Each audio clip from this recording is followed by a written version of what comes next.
بسم اللہ الرحمن الرحیم 13 لائنوں والا قرآن مجید، صفحہ نمبر 117، سورۃ النساء، آغاز رکوع نمبر 7۔ اعوذ باللہ من الشیطان الرجیم، بسم اللہ الرحمن الرحیم۔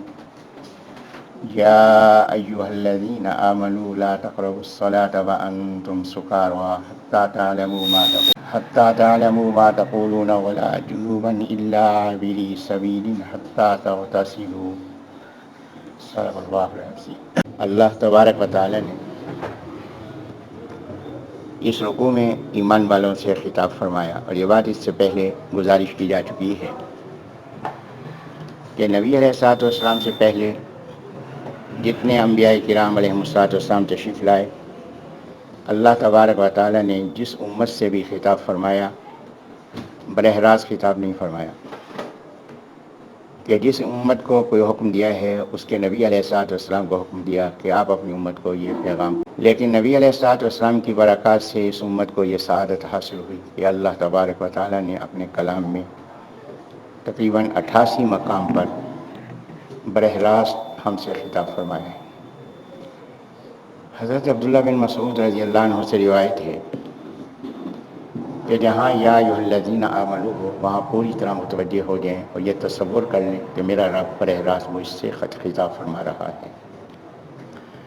یہاں اللہ تبارک و تعالی نے اہل ایمان سے خطاب فرما کے یہ ہدایت فرمائی کہ نشے کی حالت میں نماز کے قریب مت جاؤ۔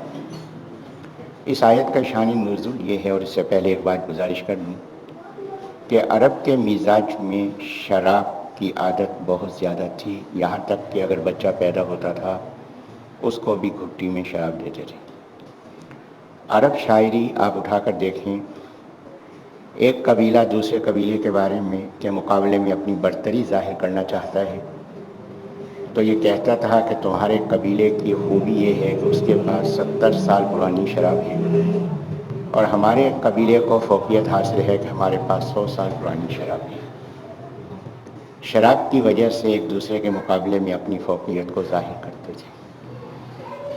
عرب کے مزاج میں شراب اس قدر تھی۔ نبی علیہ الصلوۃ والسلام ہجرت فرما کر تشریف لائے تو شراب کے بارے میں ابھی ممانعت کا حکم نازل نہیں ہوا، یہ احکام بتدریج آئے۔ سب سے پہلے اللہ تبارک و تعالی نے سورہ نحل کی وہ آیت نازل کی جس میں یہ بات بیان فرمائی گئی کہ ہم نے تمہیں پھل دیے ہیں، تم ان سے چاہے نشے کی چیز بنا لو، چاہے رزق حسن بنا لو۔ اس کی وجہ سے بعض حضرات نے یہ محسوس کیا کہ شراب رزق حسن کے مقابلے میں ہے، اس لیے اس کو چھوڑ دینا چاہیے، لیکن کیونکہ اللہ نے ممانعت نہ فرمائی تھی اس لیے جن لوگوں کو اس کی عادت تھی انہوں نے اس کو نہیں چھوڑا۔ اس کے بعد دوسری آیت جو نازل ہوئی وَيَسْأَلُونَكَ عَنِ الْخَمْرِ وَالْمَيْسِرِ، یہ دوسرے پارے میں کہ اللہ تعالیٰ نے فرمایا کہ یہ آپ سے پوچھتے ہیں شراب اور جوئے کے بارے میں، تو آپ فرما دیں کہ اس میں فائدہ بھی بظاہر بہت ہے لیکن اس میں گناہ بھی ہے۔ اب اس کی وجہ سے بعض حضرات نے شراب پینا چھوڑ دی کہ یہ گناہ کا کام ہے، لیکن بعض حضرات نے نہیں چھوڑی کہ اللہ نے منع تو نہیں فرمایا، فائدے کا ذکر کیا، چلو فائدے کی حد تک ہم پی لیتے۔ اس کے بعد یہ مرحلہ ہے تیسرا مرحلہ۔ تیسرے مرحلے میں یہ ہوا کہ شراب کا سلسلہ چل رہا تھا، اور یہاں یہ بات بھی عرض کرتا چلوں کہ بعض حضرات وہ تھے جو طبعاً شراب نہیں پیتے تھے۔ حضرت ابوبکر صدیق رضی اللہ عنہ طبعاً شراب نہیں پیتے تھے۔ نبی علیہ الصلوۃ والسلام نے تو کبھی شراب اس لیے نہیں پی کہ وہ نبی تھے، اور اللہ تبارک و تعالیٰ اعلان نبوت سے پہلے بھی نبی کو اس کام سے محفوظ رکھتا ہے جس کام کی بعد میں ممانعت ہونی ہو، تو نبی علیہ الصلوۃ والسلام تو معصوم تھے، اس لیے آپ نے شراب نہیں پی۔ ابوبکر صدیق رضی اللہ عنہ طبعاً شراب نہیں پیتے تھے۔ حضرت عمر رضی اللہ عنہ پیتے تھے۔ حضرت عثمان غنی رضی اللہ عنہ نہیں پیتے تھے۔ حضرت علی رضی اللہ عنہ پیتے تھے، ان کے بڑے بھائی حضرت جعفر رضی اللہ عنہ نہیں پیتے تھے۔ اور حضرت جعفر رضی اللہ عنہ کا یہ واقعہ اس سے پہلے میں عرض کر چکا ہوں کہ نبی علیہ السلام نے فرمایا کہ اے جعفر، اللہ تبارک و تعالیٰ نے جبرائیل السلام کو بھیجا اور تیرے لیے خاص سلام بھیجے ہیں، تیرا ایسا کون سا کام ہے جس کی وجہ سے اللہ نے تجھے بطور خاص سلام بھیجے؟ حضرت جعفر رضی اللہ عنہ نے فرمایا کہ حضرت میں نے ان باتوں کو کبھی کسی کے سامنے ظاہر تو نہیں کیا، لیکن معلوم ہوتا ہے کہ اللہ تبارک و تعالیٰ ظاہر کرانا چاہتا ہے، تو میں بتا دیتا ہوں۔ پہلی بات یہ کہ میں نے جب سے ہوش سنبھالا ہے میں نے دیکھا ہے کہ جھوٹ بولنے والا انجام کار رسوا ہوتا ہے۔ تو میں نے جب سے ہوش سنبھالا میں نے کبھی جھوٹ نہیں بولا۔ میں نے یہ دیکھا کہ یہ بت ہمارے ہاتھ کے بنے ہوئے ہیں، ہمارے محتاج ہیں، یہ ہمارے حاجت روا مشکل کشا نہیں ہو سکتے۔ جب سے میں نے ہوش سنبھالا ہے کسی بت کو سجدہ نہیں کیا۔ تیسری بات یہ کہ میں نے دیکھا کہ شراب پینے والے کی عقل معاف ہو جاتی ہے، تو میں نے جب سے ہوش سنبھالا ہے میں نے شراب کو منہ نہیں لگایا۔ چوتھی بات یہ کہ جب میں بالغ ہوا میں نے محسوس کیا کہ میں اپنی گھر کی عورتوں کے بارے میں حساس ہوں، کہ میری غیرت گوارا نہیں کرتی کہ میرے گھر کی عورتوں کو کوئی دیکھے۔ تو جب سے میں نے ہوش سنبھالا ہے میں نے کسی غیر محرم کے چہرے پہ نظر نہیں ڈالی۔ تو نبی علیہ الصلوۃ والسلام نے اس بات کا احساس دلا دیا کہ واقعی یہ کام ایسے تھے جو عصمت والے تھے، جس کی وجہ سے اللہ نے بطور خاص سلام نازل فرمائے۔ تو حضرت علی رضی اللہ عنہ کے گھر دعوت تھی۔ حضرت عبد الرحمن بن عوف رضی اللہ عنہ جو عشرہ مبشرہ میں سے ہیں اور جن کو یہ سعادت حاصل ہے کہ نبی علیہ الصلوۃ والسلام نے دو صحابیوں کے پیچھے نماز ادا فرمائی ہے۔ ایک صحابی حضرت ابوبکر صدیق رضی اللہ عنہ ہیں اور دوسرے صحابی حضرت عبد الرحمن بن عوف رضی اللہ عنہ ہیں۔ تو عبد الرحمن بن عوف رضی اللہ عنہ بھی عرب معاشرے کے مزاج کے لحاظ سے، ماحول کے لحاظ سے شراب پیتے تھے۔ حضرت علی رضی اللہ عنہ کی مجلس میں شریک تھے، دعوت تھی، دعوت میں شراب بھی تھی، کھانا بھی تھا، شراب بھی تھی اور دیگر حضرات بھی موجود تھے۔ کھانا کھایا گیا، شراب پی گئی، اس اثنا میں مغرب کی نماز کا وقت ہو گیا۔ حضرت علی رضی اللہ عنہ نے نماز پڑھائی اور نماز میں سورۃ الکافرون کی تلاوت کی۔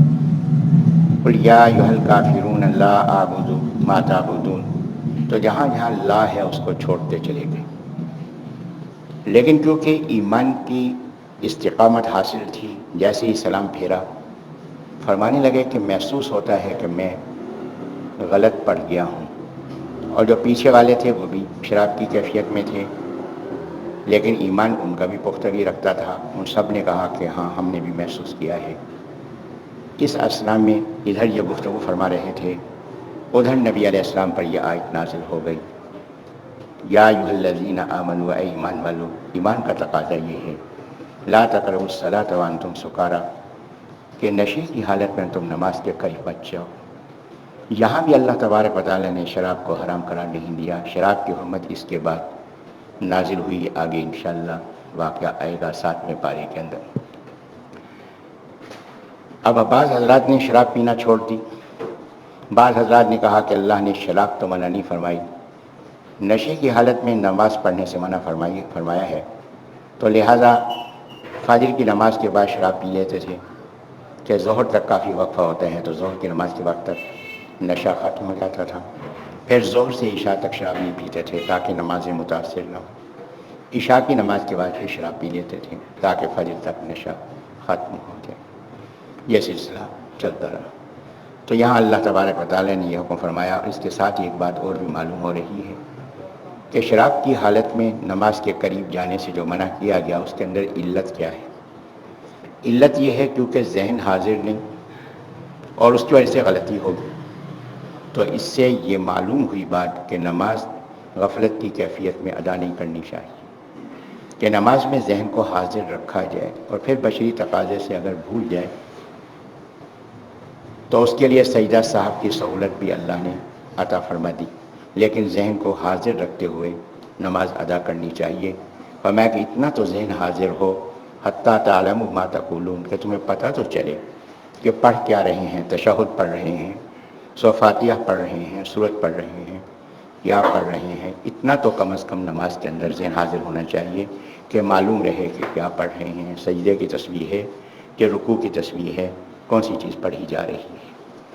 اور پھر اس کے ساتھ ہی اللہ تبارک و تعالیٰ نے فرمایا کہ اگر وضو کی حاجت ہو تو وضو کیا جائے، اور اگر غسل کی حاجت ہو تو غسل کیا جائے، اور اگر بالفرض وضو یا غسل کے لیے پانی کا استعمال بیماری کی وجہ سے نہ کیا جا سکے یا سفر کی حالت میں ہونے کی وجہ سے پانی دستیاب نہ ہو، فرمایا کہ اے ایمان والو پریشان نہ ہونا، ہم تمہیں ایک سہولت اور دے رہے ہیں کہ تم تیمم کر لینا۔ تیمم میں 3 باتیں ہیں۔ پہلی بات یہ ہے کہ نیت کریں گے کہ یہ جو تیمم میں کر رہا ہوں وضو کی جگہ کر رہا ہوں یا غسل کی جگہ کر رہا ہوں، دونوں کا تیمم ایک ہے کہ یہ تیمم میں وضو کی جگہ کر رہا ہوں یا غسل کی جگہ کر رہا ہوں۔ تو یہ نیت کرنا، تیمم کے لفظی معنی ہی نیت کرنے کے۔ وضو میں نیت سنت ہے، غسل میں نیت سنت ہے کہ اگر آپ غسل میں نیت فرما لیں گے، وضو میں نیت فرما لیں گے تو ثواب بڑھ جائے گا۔ اگر آپ نیت نہیں کریں گے تو وضو بھی ہو جائے گا، غسل بغیر نیت کے کیا غسل بھی ہو جائے گا، لیکن تیمم بغیر نیت کے کریں گے تیمم نہیں ہوگا۔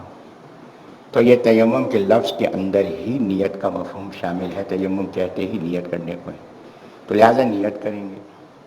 نیت کرنے کے بعد اس چیز پہ ہاتھ ماریں گے جو چیز زمین کی جنس سے تعلق رکھتی ہے، نہ پگھلتی ہے، نہ جل کے راکھ ہوتی ہے۔ درخت ہے، زمین سے نکل رہا ہے، بظاہر انسان کہے گا کہ درخت کا تعلق زمین کی جنس سے ہے، لیکن آپ درخت کو آگ لگائیں تو یہ لکڑی جل کے راکھ ہو جاتی۔ کوئلہ ہے، پتھر ہے کوئلہ، لیکن آپ اس کو جلائیں تو یہ پتھر یعنی کوئلہ جل کے راکھ ہو جائے گا۔ زمین سے معدنیات نکلتی ہیں، سونا چاندی، کیا یہ زمین کی جنس میں سے ہیں؟ نہیں، کیونکہ اس کو آپ آگ میں پگھلائیں تو یہ چیزیں پگھل جاتی ہیں۔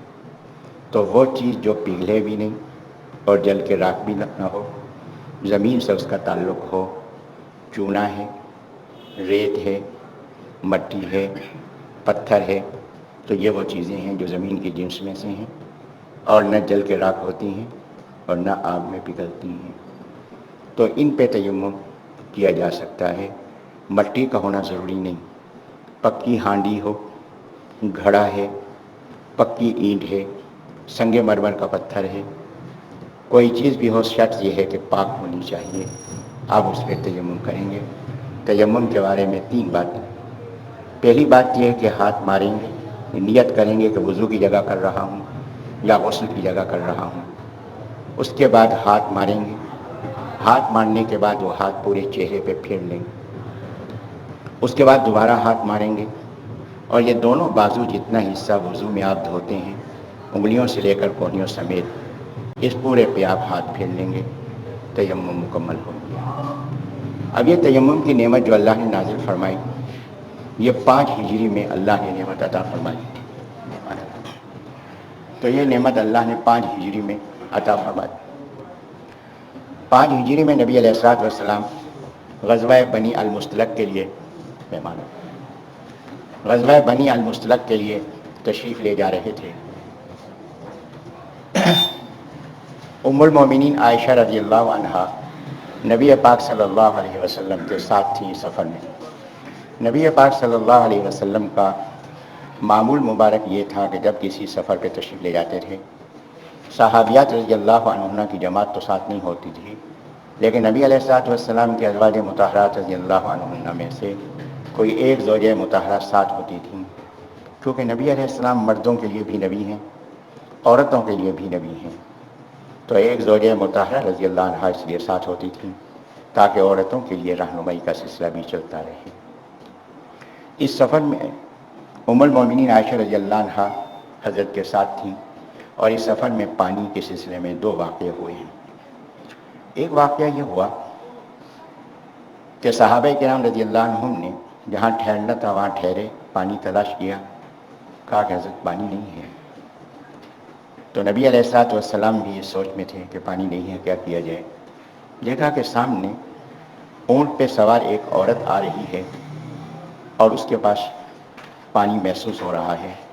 حضرت نے فرمایا کہ جب یہ قریب آ جائے تو اس سے پوچھو کہ پانی ہے۔ تو اس سے پوچھا کہ پانی ہے، اس نے کہا کہ پانی ہے، دھڑ نہیں بولا۔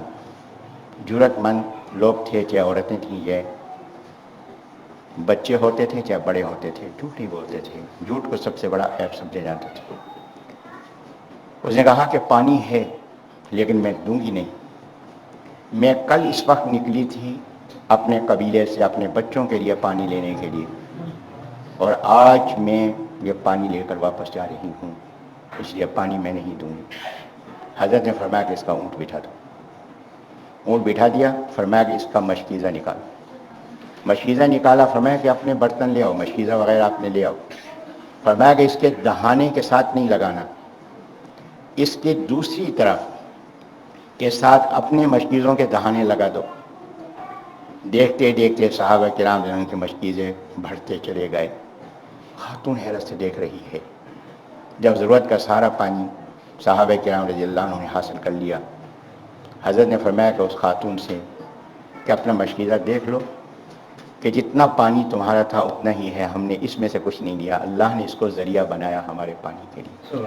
یہ نبی پاک صلی اللہ علیہ وسلم کا معجزہ تھا، اور نبی علیہ السلام نے فرمایا کہ یہ خاتون تمہاری محسنہ ہے، تمہاری ضرورت کو پورا کرنے کا ذریعہ بنی ہے، تو جو تعاون اس سے کیا جا سکے تعاون کرو۔ حضرت کا اشارہ فرمانا تھا، صحابہ کرام رضی اللہ عنہ کے بعد جو کچھ تھا، کسی نے کپڑے دے دیے، کسی نے کوئی اور چیز دے دی، کسی نے کھانے کی کوئی چیز دے دی، جو جس کے پاس تھی اس نے حضرت کے حکم کی تعمیل کی۔ وہ خاتون اتنی لدی پھدی وہاں سے چلی، قریب قبیلہ تھا، وہاں پہنچی۔ قبیلے والوں نے دیکھا کہ پانی لینے گئی تھی، یا کیا یہ سامان اتنا لائی ہے؟ اس نے کہا قریب ایک آدمی ہے، لیتا کچھ نہیں ہے، دیتا بہت کچھ ہے۔ اس پہ یہ واقعہ سننے کے بعد پورا کا پورا قبیلہ حاضر خدمت ہوا، نبی اسلام کی خدمت میں حاضر ہوا اور ایمان لایا۔ اللہ نے ان کو ایمان کی نعمت عطا فرمائی۔ دوسرا واقعہ جو ہوا ہے پانی کے حوالے سے، کہ پانی نہیں تھا، حضرات صحابہ کرام جنہوں نے عرض کیا کہ حضرت پانی نہیں۔ نبی اسلام نے میں تلاش کرو، کہا کہ حضرت پانی نہیں ہے، وضو کرنا ہے، نماز بھی پڑھنی ہے۔ نبی اسلام فرمایا کہ یہاں سے چلو۔ یہ حضرات سامان سمیٹا، سواریوں پہ لادا۔ ام المومنین عائشہ رضی اللہ عنہا جو اس سفر میں حضرت کے ساتھ تھیں، اپنی ہمشیرہ اسماء رضی اللہ عنہا سے ایک ہار عاریتاً لے کر تشریف لائی تھی۔ جیسے ہی یہاں سینے پہ ہاتھ لگایا، ہار نہیں تھا۔ ہار تلاش کرنے لگی، کرتے کرتے تھک گئیں۔ نبی علیہ السلام نے بھی دیکھا کہ ہار تلاش کر رہی ہیں، آپ ان کے ساتھ ہار تلاش کراتے رہے۔ صورتحال یہ ہوتی تھی کہ ہودج جس کو ہم ڈولی کہتے ہیں وہ ساتھ ہوتی تھی، تو حضرت عائشہ رضی اللہ عنہا اس ڈولی میں تشریف فرما ہوتی تھیں، اس کے پردے گرے ہوئے ہوتے تھے، کہار اس کو اٹھا کر اونٹ پہ رکھ لیتے تھے، اور پھر جہاں رکنا ہوتا تھا تو اونٹ سے کہار اس کو اتار کے خیمے کے پاس رکھ دیتے، خود پیچھے ہٹ جاتے۔ ام المومنین عائشہ رضی اللہ عنہا اس سے نکل کر خیمے میں تشریف لے جاتی تھی۔ تفصیل کی گنجائش نہیں، کتنے اشارات معلوم ہو رہے ہیں، حضرت تشریف لا چکے ہیں، اس لیے میں اپنی بات میں اختصار کر رہا ہوں۔ تو ام المومنین عائشہ رضی اللہ عنہا خیمے میں تھیں، اور انہوں نے ہار تلاش کیا، ہار نہیں ملا۔ نبی علیہ السلام تشریف لائے، وہ بھی ان کے ساتھ ہار تلاش کراتے رہے، ہار نہیں ملا۔ ام المومنین عائشہ رضی اللہ عنہا تھک ہار کے تشریف فرما ہو گئیں۔ نبی علیہ السلام بھی کیونکہ یہ غزوے کا سلسلہ تھا، تھکے ہوئے تھے، حضرت ان کی گود میں سر رکھ کے لیٹ گئے۔ نبی السلام کو نیند آئی۔ اس اثنا میں صحابہ کرام رضی اللہ عنہ نے ابو بکر صدیق رضی اللہ عنہ سے کہا کہ حضرت یہ آپ کی بیٹی کی وجہ سے سارا قافلہ رکا ہوا ہے، کھانا بھی پکانا ہے، پانی بھی چاہیے۔ ابو بکر صدیق رضی اللہ عنہ بہت متحمل مزاج تھے، لیکن امت کی تکلیف ان کو برداشت نہیں ہوتی تھی، تو حضرت ابو بکر رضی اللہ عنہ اس حالت میں غصے کی کیفیت کے ساتھ خیمے میں داخل ہوئے، اور انگلیوں کو یوں اکٹھا کر کے ام المومنین عائشہ رضی اللہ عنہا کے پہلو میں زور زور سے مارا کہ تجھے احساس نہیں کہ تیرے ہار کی وجہ سے یہ پورے کے پورے لوگ پریشان ہیں۔ ام المومنین عائشہ رضی اللہ عنہا فرماتی ہیں کہ والد کے ہاتھ زور سے محسوس تو ہو رہے تھے، لیکن میں اپنے آپ کو قابو میں رکھی ہوئی تھی کہ حرکت نہیں دے رہی تھی، کہ حرکت دی نبی علیہ السلام کی نیند میں خلل پیدا نہ ہو جائے۔ نبی علیہ السلام کی مبارک آنکھ کھلی۔ حضرت فرمایا کہ ابو بکر کیوں ناراض ہوتے ہو؟ کہا کہ حضرت پورے حضرات پریشان ہیں، نماز پڑھنی ہے، وضو کے لیے پانی چاہیے۔ اللہ نے فرمایا کہ ام المومنین عائشہ رضی اللہ عنہا پہ ناراض نہ ہوں، ہم تمہیں تیمم کی نعمت عطا فرما رہے ہیں۔ تو یہ تیمم کی نعمت ملی ہے ام المومنین عائشہ رضی اللہ عنہا کی برکات سے، تو ہمیں کہ تیمم کر کے نماز پڑھ لو، باقی ضرورت کا پانی یہاں سے روانہ ہوتے ہیں آگے حاصل کر لیں گے۔ اب یہاں سے جب اٹھے ہیں چلے ہیں، اونٹ کھڑا کیا تو یہ ہار نیچے پڑا ہوا تھا۔ اس سے یہ بات بھی واضح ہو گئی کہ نبی علیہ السلام عالم الغیب ہوتے تو اتنی دیر تک ہار کو تلاش کرنے کی ضرورت نہ پڑتی۔ یہ مسئلہ عقیدے کے لحاظ سے بھی معلوم ہوا۔ حضرت اسید بن حضیر رضی اللہ عنہ جو انصار کے بہت بڑے سردار ہیں، بے ساختہ پکار کے کہا، اے خاندان ابو بکر، تم کتنے خوش نصیب ہو کہ تمہاری وجہ سے اس امت کو کتنی نعمتیں اللہ نے عطا فرمائیں۔